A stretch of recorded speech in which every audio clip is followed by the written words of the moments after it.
Hey there! Welcome to Invest Like a Woman PH. If you are starting your journey to saving, investing, personal finance, and growth, this is the right place for you.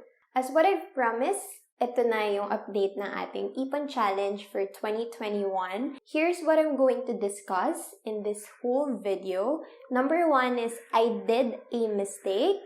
Second is the lessons learned.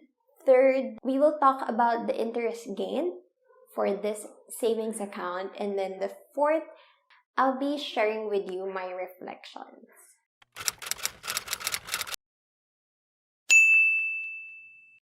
I did a mistake. For this savings account, as what you have viewed from my previous video last month, the total amount of this GSAVE account is already at 26,000 and some balances. Now it's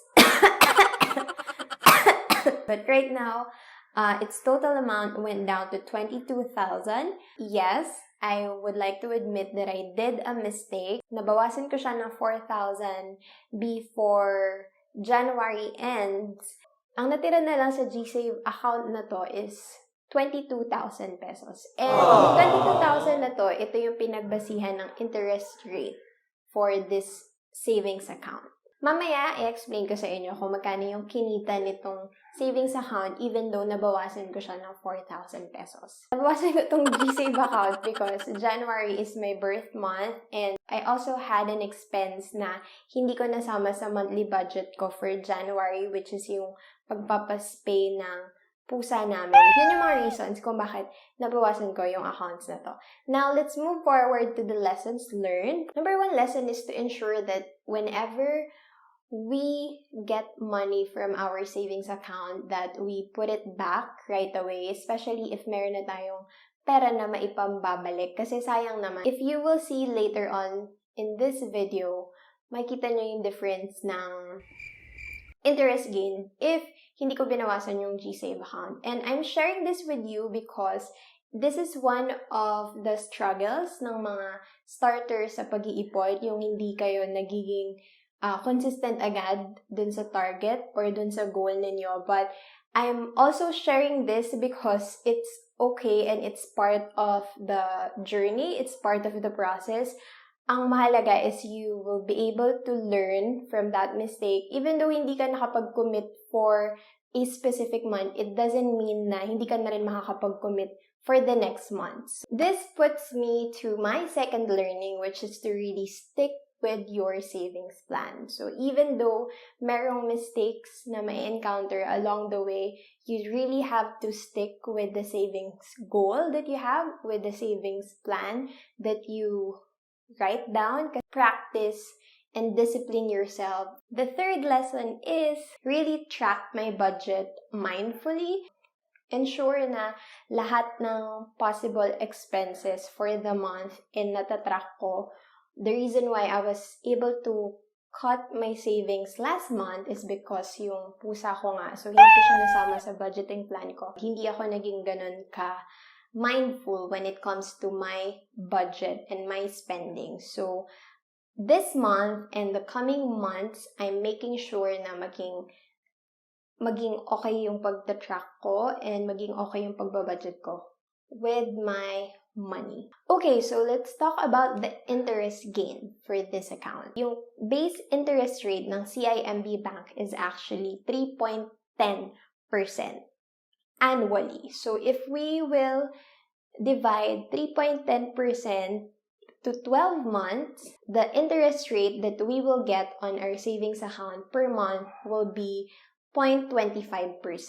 That's the monthly promise na kikitain ng GSAVE account ninyo with CIMB.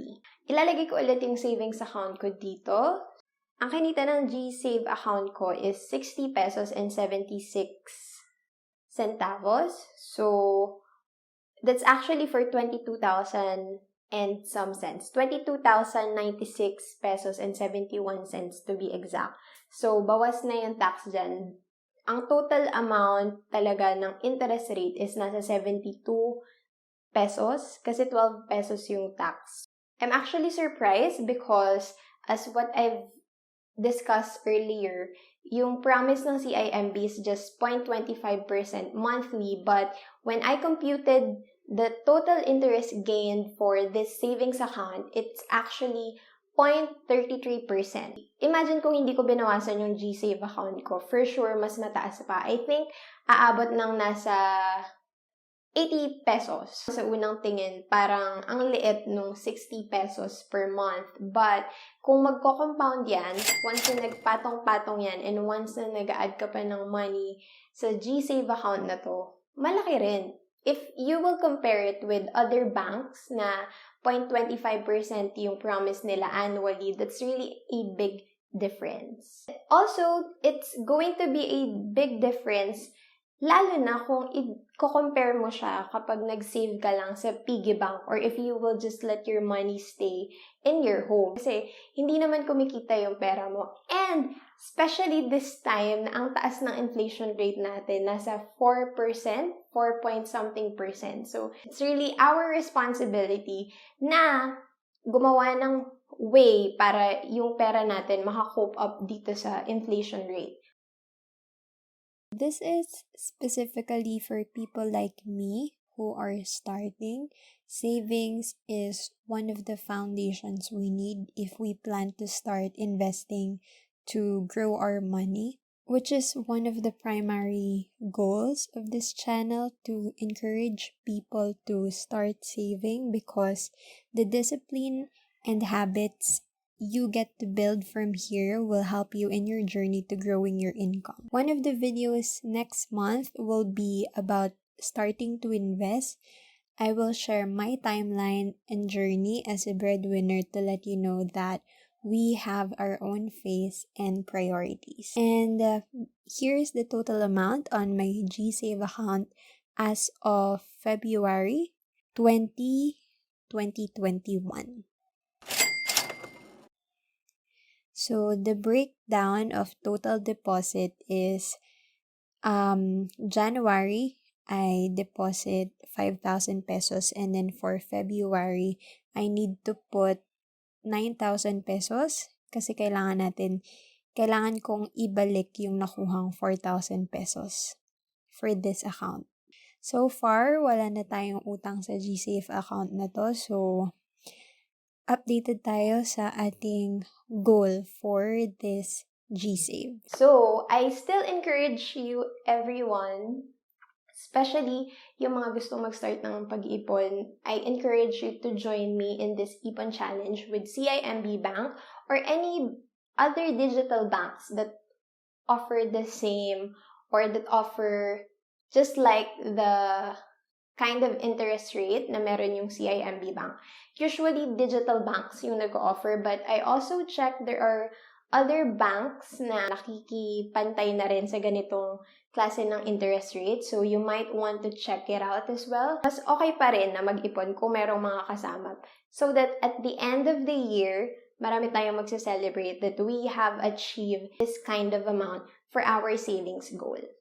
Let's move on to my reflections. Starting is not always easy. When you are starting, you will encounter a lot of mistakes since you're starting pa lang, and it's actually okay as long as you are learning from those mistakes. And most of the people who are starting, nagkakamali naman talaga. Just rest in this truth that a lot of people na nagsastart, nagkakamali talaga kasi starters pa lang. Honestly, I was really shy. Nahihiya ako na gawin tong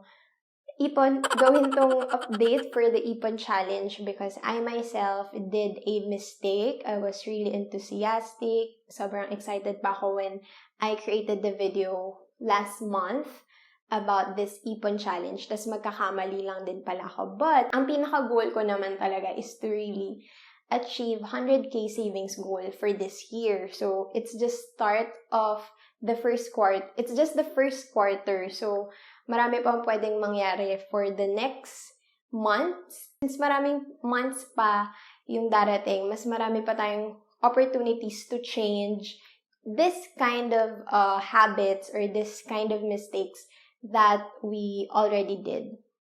So, like me na nagsastruggle talaga sa pag-iipon and you always find yourself na nagkakamali, na laging nababawasan yung ipon, na lagi na lang nasi-zero out yung savings account, don't be discouraged kasi even though na na-zero mo yung savings account mo, na-zero out mo yung savings account mo, merong ways for you to really improve that the second month. Ang question na lang is, gaano ka willing to really change the behavior? Kasi kung hindi ka willing na i-change yung behavior na nagre-result para sa savings account mo na mag-zero out, wala rin. Masa-stuck ka dun sa cycle. So, I encourage you to really do something. Next realization is that it pays to really have a savings goal. Like what I shared now, I can reflect on the things that I did and what I can do moving forward, and for me not to do it again the following months. So if you really plan ahead, if you really have a savings goal and a savings plan, it will really help you out a lot. Not just to achieve the goal, but really to recover whenever you encounter struggles or whenever you did a mistake along the way. If you want to save, you really need to be deliberate in saving. It's the same with any other goal that we want in life. If you really want to do something, if you really want to achieve something, you really need to be deliberate in doing it. You really have to be deliberate in achieving it. Kasi kung hindi mo gagawin, like for this Ipon challenge, hindi ka rin naman makakapag-ipon. For example, you want to get an insurance plan for your family. That's your goal for this year. That goal wouldn't be achievable if you will not be deliberate in setting aside money for that insurance premium, for that kind of insurance plan that you really want to have. Ang dami ko sinasabi parati tuwing Ipon challenge yung video. And I'm still inviting everyone to join me in this Ipon challenge with CIMB or any other banks that offer the same interest rate. Let us spread the beauty in properly saving our money in the right places. Kasi diba, ang dami ng Ipon challenge na kumakalat ngayon. While those Ipon challenge are not wrong, it's still important for us to put our money kung saan hindi bababa yung value niya. And next month, I'm going to be uploading another video for this GSAVE account. If you enjoyed watching this video, please like. This will definitely help our channel. Also, if you haven't yet, please subscribe and hit the notification bell so that you will be notified for our future uploads. Thanks for watching, and I hope that you have a win-win every day.